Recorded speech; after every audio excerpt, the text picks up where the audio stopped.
Well, hi everyone, and welcome to another fun-filled edition of Adam's Music Box, where today we're celebrating one of the very most important birthdays in all of music. But it's not a man or a woman, it's not a musical ensemble or band, it's a music delivery format. And if you hadn't guessed by now, it's the long-playing record. For on this day in 1948, Columbia released the first ever commercial LP as we know it, 12 inches in diameter, 33 and a thirds revolution per second in terms of speed. The artist was Bruno Walter, conducting a New York-based orchestra. It was really the New York Philharmonic, but for contractual reasons, they couldn't say that. And Nathan Milstein as soloist playing the Mendelssohn Violin Concerto.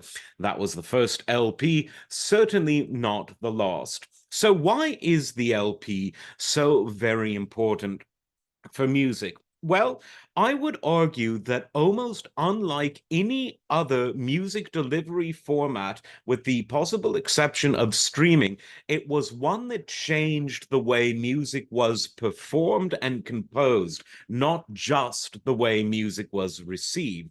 When audio recording itself was invented at the end of the 19th century, obviously the way music was received and delivered was changed and changed permanently. Because before that, you needed to either play an instrument yourself, sing yourself, or go to see someone else do it. Or you could always invite them to where you are. But it was all about live performance. With recorded sound, all of that changed. But it didn't immediately change anything about the artistry of composition or performance. Some would argue that it did later on, but certainly not at the very beginning. Even so, these later changes were more about musical standardization, musical globalization, if you will. But I would argue that really happened only, frankly, closer to the sort of Second World War period. Between the advent of recorded sound in the late 19th century and the Second World War, musical cultures, whether they're classical musics or they're folk musics or they're pop musics, all tended to be quite distinct. So let's march forward to the end of the war, which ended in 45, and only a few years later, the LP comes out.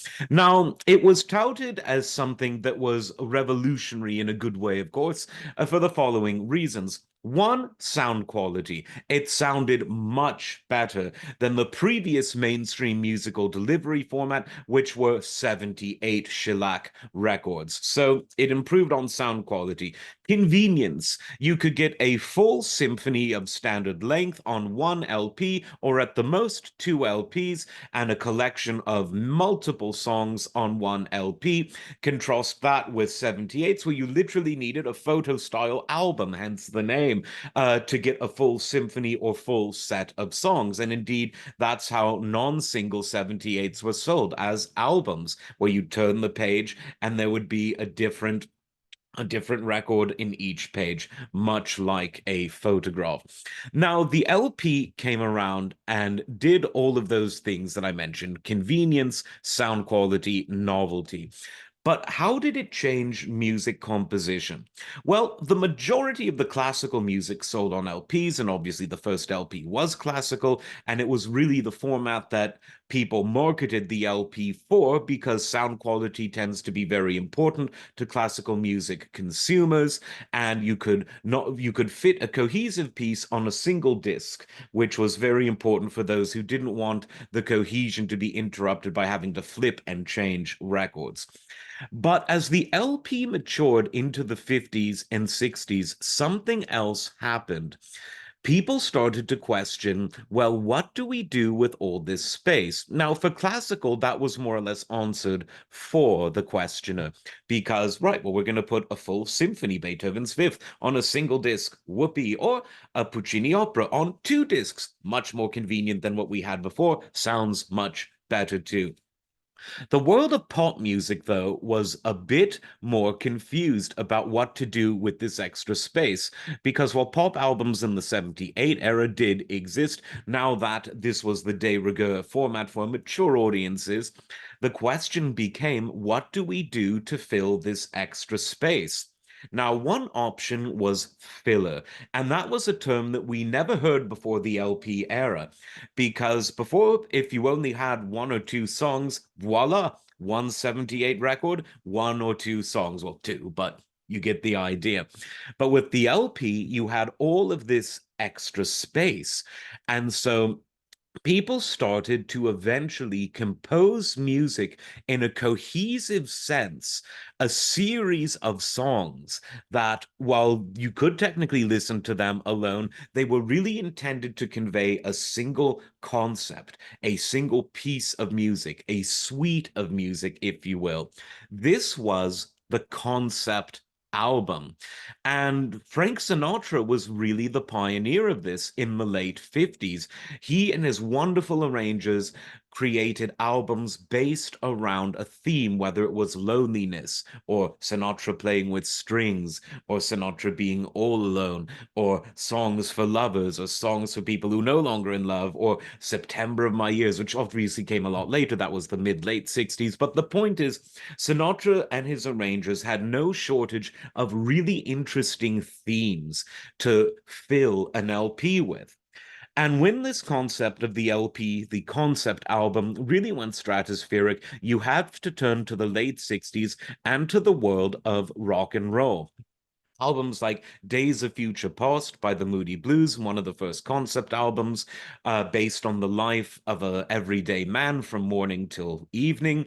Sergeant Pepper's Lonely Hearts Club Band, cited as one of the first concept albums. Some would say Freak Out, a double LP by Frank Zappa and the Mothers.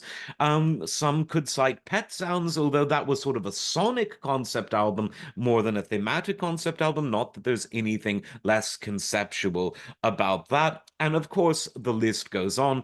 Tommy by The Who in 1969. You could say Who's Next by The Who was also a concept album because it was based on this concept that Pete Townsend was working on called Lifehouse. And then, of course, the mother of all concept albums, 1973's Dark Side of the Moon by Pink Floyd. And that really solidified the concept album as something that was really here to stay. From there on out, every album Pink Floyd did, at least in the Roger Waters era, you know, the real era, was a concept album. The Wall, of course, being another.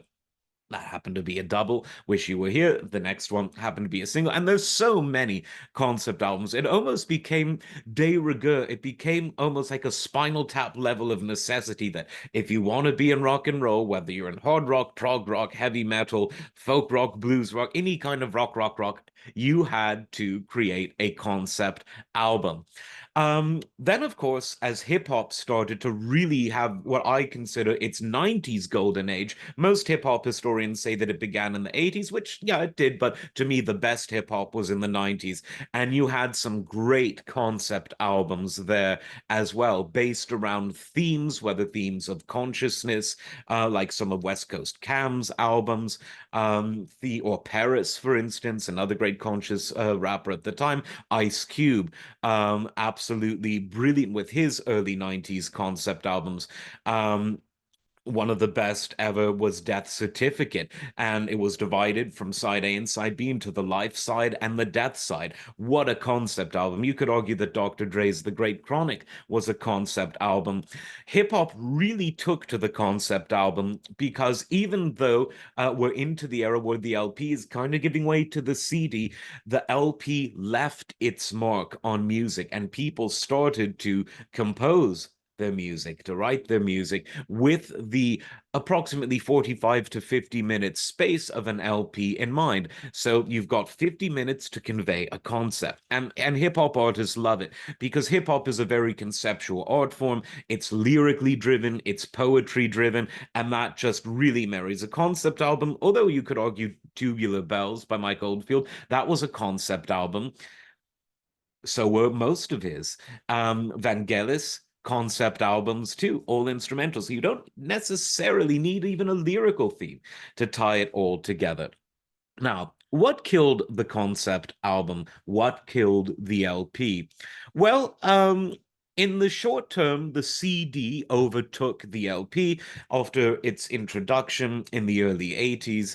The CD became, even though it was very, very expensive at first, it was adopted relatively quickly. The prices came comparatively down relatively quickly, and the CD offered convenience over an LP because it's smaller. It had more minute by minute space than a record. A record maybe at most just over 50 minutes, with a CD just over an hour and a half, perfect for one average length performance. Beethoven's Ninth, Herbert von Karajan insisted on that, and so he inspired the length of the compact disc. Some would argue better sound quality, others wouldn't. We can get into that really fun and endless argument next episode or some other time. But you had the addition of a half hour, but for the while, the way that people thought of the music album remained intact. Now, in the 90s, this kind of sort of changed because you now had artists looking at the extra length that they were given by a CD, and rather than just composing longer concept albums, many returned to something that sort of haunted the LP in its early days of conveying pop music. And this was filler. So there were some bands that in the 90s were really singles bands. But the difference between the record world and the CD world is if you want to release a single record, that's fine. Smaller size, smaller price. With a CD, whether you record 1 minute or use up all 93 minutes, same manufacturing costs and same size. So here we see the impetus for record companies say, well, put some filler on. We know you're a singles band and you only have one or two good songs, but hell, the CD is the same cost whether you record for 10 minutes or nearly 100 minutes. So knock yourselves out. And that kind of ruined things a bit. Now, with streaming, we're now liberated from the world of size constraints. You can be an artist who just releases singles, one single at a time, or you could alternatively release a 6 hour concept album that would maybe have been spread across 7 LPs or 6 CDs, which would be pretty unwieldy, but you could do it. You can listen, for example, to all of Wagner's Ring Cycle without having to get up to turn anything over or put something into something else the way you'd have to for a tape or a record or a CD. Or even an essay CD. You can't even fit all of Wagner's operas there, all of Wagner's Ring operas on a single disc there. So streaming has liberated us from this concept of length, and human nature has therefore sort of returned us to the single as the de facto go-to for popular music. Because that's how popular music started, because pop music is an outgrowth of folk music, which was generally based around a song that didn't necessarily have to be played in conjunction with other songs. So for a long time, the LP did change music, but it looks like thanks to streaming, we might kind of be changing back. So that's your birthday card, Mr. Long Playing Record. We salute you. Like, subscribe. We will see you next time. Take care.